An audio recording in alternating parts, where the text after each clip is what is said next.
ypatingi mokytojai, ypatingi vaikai ir ypatingi svečiai, kurie galbūt lydi savo vaikučius. Matėme auditorijoje ir gražų pasirodymą, džiaugiamės ypatingais peliukais, ar ne? Vaikai, ir žinote, kad per naktį čia į mūsų auditoriją suskrito ir ypatingi paukščiukai. Ar matote juos? Taip. Ir jie pranešė mums, o mes kaip džiaugiamės, kad sulauksime svečių. Ir sulaukėme šiandien ypatingų svečių iš tolimiausio kampelio, pas mus šiandieną svečiuojasi ir norime, kad jie mums pamojuotų, o mes audringai juos pasveikintumėm. Tai yra iš Kauno Prano Mašioto pradinės mokyklos yra komanda atvykusi. Pamojuokite mums.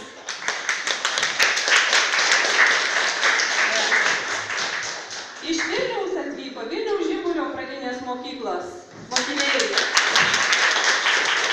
Vilniaus Spindulio pagrindinės mokyklos mokiniai. Vilniaus Antakalnio progimnazijos mokiniai. Na ir žinoma, mes šeimininkai mūsų grupės iš Vilniaus Šviesos pradinės mokyklos. Ačiū. Ir kai durininkas pasiteiravo, kam tą kekę perduoti, valstietis jam pasakė, ši kekė jums. Durininkas nelabai suprato, gal tu suklydai, gal reikia nunešti vyresniajam vienuolyno ar kažkuriam vienuolis. Ne, sako, šitą kekę šiandien skirta durininkui. Nes kai aš ateinu, tai jūs visą laiką atidarot duris, visą laiką šypsotės, visą laiką paklausite, kaip sekasi ir palinkite geros dienos. Už šitą draugiškumą aš šiandien tiesiog atėjau pas jūs. Durininkas be galo nustebo. Jisai grožėjosi tą vynuogių keke labai ilgai, beveik visą dieną.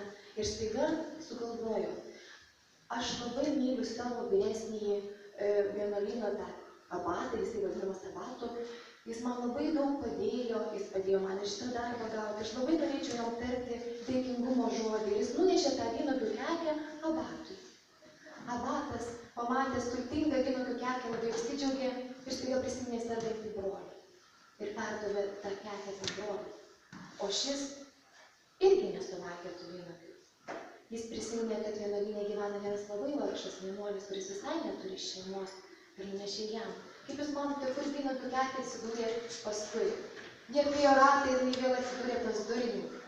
Todėl, kad visi aplinkui norėjo pastebėti tos žmonės, su kuriais buvo gera būti kartu. Sveiki, mes esame iš labai nedidelės mokyklos, kuri vadinasi Vilniaus Žibulio pradinė. Nors mūsų mokykla nedidelė, bet klasė tikrai aktyvi, kūrybinga, draugiška. Mūsų moko mokytojas Romas Varevičius. Mes klasėje daug kalbame apie toleranciją, todėl šiandien jums apie ją irgi papasakosime. Taigi, kas yra tolerancija?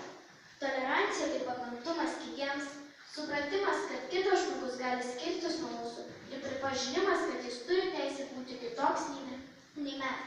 Kitaip tariant, tai yra priešingos nuomonės arba įsitikinimų gerbimas pakarta. Lapkričio 16 buvo tarptautinė tolerancijos diena. Tolerancijos rūšis – asmeninė, kito žmogaus, visuomeninė, socialinė, tautinė, kultūrinė, religinė. Asmeninė tolerancija siejama su asmens privataus gyvenimo sritimi.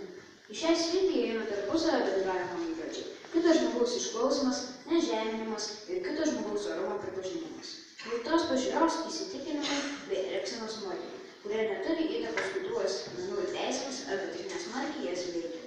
Asmeninė tolerancija grindžiama asmens vertės, orumo pripažinimu ir gerbimu, jautrimu žmogui ir atsakomybė už jo likimą kitomis humanistinėmis vertybėmis. Visuomeninė socialinė tolerancija. Tolerantiška visuomenė – tai laiminga ir saugi visuomenė. Žmogus turi jaustis nepriklausomas ir pilnavertis. Kiekvienas visuomenės narys turi turėti vienodas galimybes. Kiekvienas asmuo nepriklausomai nuo jo amžiaus, fizinių galimybių ar kitų skirtybių turi jaustis lygus ir išlikti orus. Ar sutinkate? Tautinė tolerancija.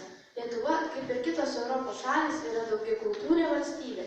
Joje gyvena apie 115 skirtingų tautybių gyventojų. Didžiausios Lietuvos tautinės mažumos yra lenkai, rusai, baltarusiai ir ukrainiečiai. Žodžio laisvė yra viena svarbiausių tautinės tolerancijos išraiškų.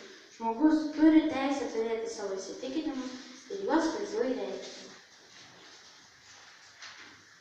Kito žmogaus tolerancija yra siejama su kito žmogaus ypatybėmis, tokiamis kaip lytis, amžius, rasė, tautybė, religija, neįgalumas ir panašiai. Kitaip tariant, tai yra tolerancija žmogui tokiam, koks jis yra. Kito žmogaus tolerancija apima visas tolerancijos rūšis. Kultūrinė tolerancija. Kultūra neatsiejama nuo tolerancijos. Kultūra apima žinias, tikėjimus, menus, moralę, teisę, papročius ir taip toliau. Kuo žmogus yra kultūringesnis, tuo labiau jis gerbia kitą asmenį ir toleruoja jo įsitikinimus. Tik tas žmogus yra vertas pagarbos, kuris moka gerbti kitą. Religinė tolerancija. Religinė tolerancija tai tikėjimo laisvės pripažinimas visas religijas išpažįstantiems žmonėms, o tikėjimo laisvė reiškia teisę tikėti, garbinti, liudyti, jungtis į religinės bendruomenės ir nevaržomai išreikšti, praktikuoti savo religinius įsitikinimus. Taigi, čia yra šventasis Kemuom, hinduistų religijos išpažinėjų simbolis. Toliau mes matome pusmėnulį ir žvaigždę. Tai yra islamo išpažinėjų simbolis. Matome ir Dovydo žvaigždę. Tai yra judaistų išpažinėjų simbolis. 8 stipinų ratas – budistų išpažinėjų simbolis. Taip pat mes matome ir savo religijos simbolį – kryžių. Ačiū už dėmesį.